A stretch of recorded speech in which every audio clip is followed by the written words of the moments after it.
Mr. Clutch, 2-point game. Oh my goodness. This was the most horrifying game for me to watch.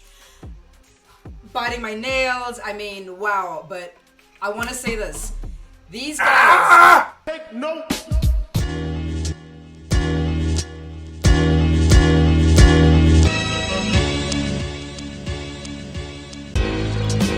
Big Beach. We're here. My man, Alex. It's different this time. What's up, guys? Go. These guys, first of all, Kat, who stepped up. Listen, they had 2 days to watch tape. They had 2 days to discuss, to, run some new plays and to kind of be angry about what happened, to be honest. So watching these guys score this way, this is what I always wanted. I never wanted to have one guy who was the main guy. Yes, we got our captain. Yes, Jalen is clutch. Fantastic. But I always wanted to see the points spread around. And that's what we got to see in this game. We got to see Towns give us 31 points. Jalen 30, OG 22, Mikal 20. That's exactly what I wanted Let's to see. get Josh Hart in there. 11 points. 11 boards, 9 assists. He was active. Played his role well. Super active and played his role well. Exactly. And we got Campaign in there for a little minute too, right? Cam's ready for this series. Let's get the highlights started. All right, let's talk about this game. All right, so listen, going into Detroit, I have to admit, after game 2, we saw what happened in that video, guys. We're not happy. So it was a little bit scary going to Detroit, but the team got it together. It was a hostile environment, but they settled early. They started well. Right, Jalen Brunson spoke in the pregame that they got to start games well. We've been losing to Detroit, going down each of the first 2 games. Last night, we do not lose a quarter. We don't lose a quarter. The whole time. We the just entire kept the lead time. We and got that kept things going. 13-point lead, and what was annoying to me was that every time that we kept getting that 13-point lead, and I was like, all right, let's get it to 15, let's get it to 20, so we could feel comfortable. They just kept coming back. They did. They were annoying. They were That's annoying the way they were coming back. I had Tim Hardaway Jr., right? He's right now killing us on screen. He's one of these guys, you know how Tim is. We had Tim here twice. He gets hot. But when things don't go his way, you just saw in the second half, he kind of fell off, but he got hot. And he's a guy who can get hot. They have guys like Dennis Schroeder, Tim Hardaway Jr. If they get hot, they're going to keep making buckets. But I thought we matched our physicality. We had to stand up for ourselves, right? Not stand up for ourselves and start a little fight. So I love Karl Anthony Towns coming out and pushing and shoving. So to me, you kind of have to come, because they feel they're the tougher team, right? Yeah. And possibly they are the tougher team. Yeah. But we have to also show that our light-skinned brothers can also be tough and push people around. And that's what Kat did. I think Kat heard all the chatter. I do think he heard a lot of the chatter, and I think he felt like, I gotta come out and push some people around just to show that, look, we in this game too. And so I really like that energy. I like that they came out that way. Those guys, Schroeder is an annoying piece for them. Tobias Harris was playing well. I mean, Beasley as well. Tobias wasn't really playing well. He only scored that 2-pointer, but that 2-point, he scored it at a crucial point. Yeah. That's what's annoying about that. I need to get some water. Well, the Knicks don't need water after that performance. I think this is what we wanted to see. They were moving the ball from the beginning, right? Everyone was involved. We said Jalen Brunson is an incredible player, but I'm telling you, the Pistons are getting more hyped going against him. She's getting water.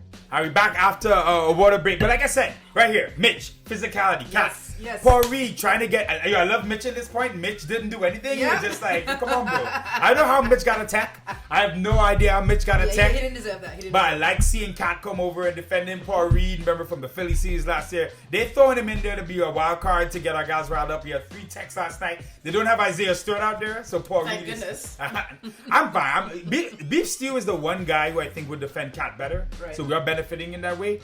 But I'm not worried. I'm not worried with how they came out last night, right? OG active the whole time, making things happen. Mitch had a couple big plays, big offensive rebound here, and OG able to dunk it in the end. So going forward, this is the energy we got to play with. The playoffs are sometimes a journey. You kind of go up and down, back and forth. You learn about yourselves as a team. You get through injuries, you come together, and there's nothing like a tough series where you feel like the crowd is against you. The other team is playing physical, trying to get you off the game. This brings you together as a team as well. Yeah, I think it's the first time that Jalen's had to deal with that. Well, he did say it's the first time in the NBA. In the NBA level, he's done with it. Right, but in the NBA level, it's the first time he had to deal with this. And obviously, we all know that Trae Young gets to deal with this every time he comes to the Garden.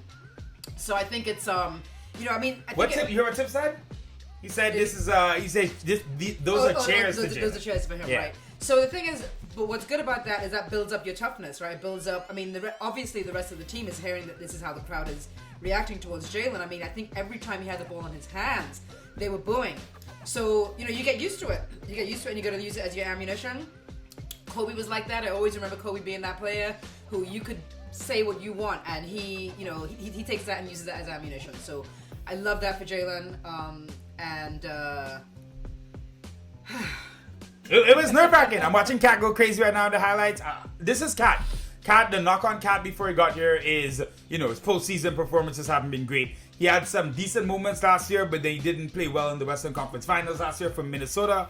So for him to come to New York, try to shake that soft label, but to come out in a game like this on the road, make himself heard, make them feel him, and the thing is, they can't defend him.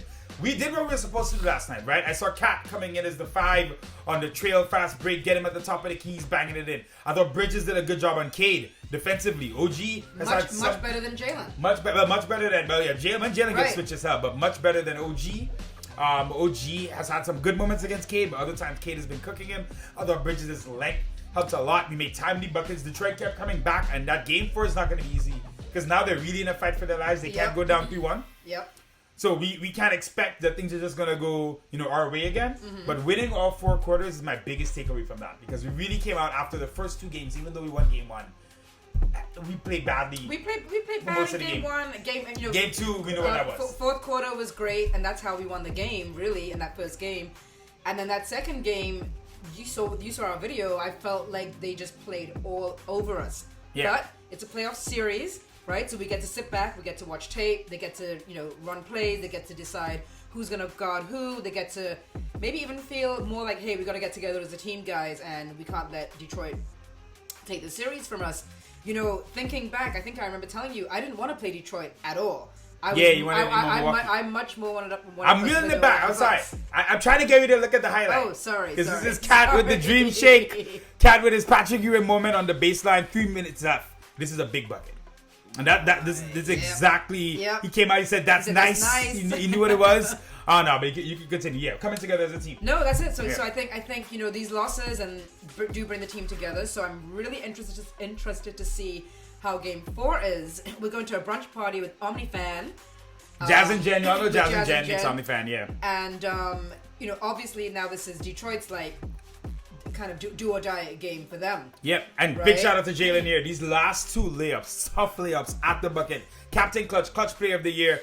Right at Dennis Schroeder both times. That's big. He got exactly what he needed. I love it. He didn't celebrate here. I loved it. He didn't have to celebrate. He looked around at the crowd. I said, I'm not hearing anything. You're quiet now. Yeah, that was what it's about.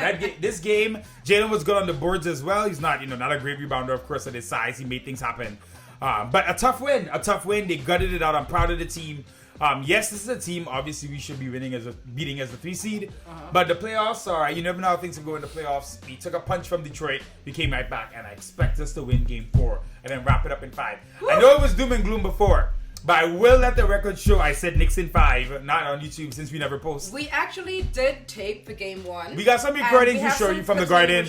We had Luke talking. We had stuff there. Sorry, the end of this game. Oh. What the hell was this? What a mess.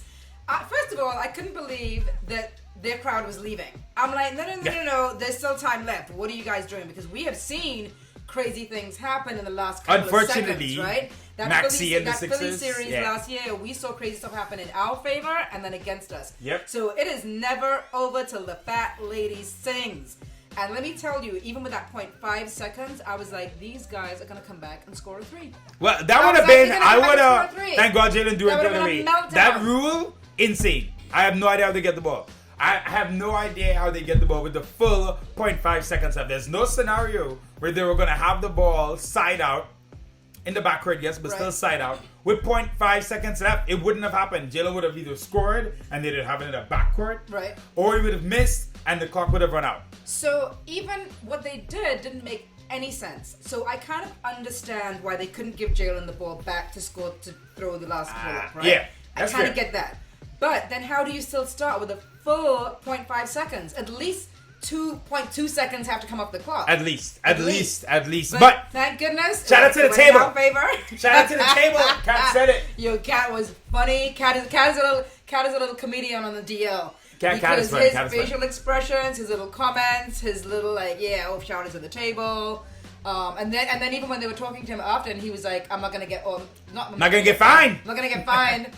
He knows how to watch what he's saying. Keep that money in his pocket. Keep that money in his pocket. saying. All right, game 4 on Sunday. You guys can come with us. We'll film while we're there because that should be a fun environment. Yeah. If you guys shout out to Knicks Omni fan, look up there. We'll maybe drop a link in the description below. Check out the watch party. It's always a good time with them. Peace. Knicks 2-1 up. We're going to the finals, baby. Whatever.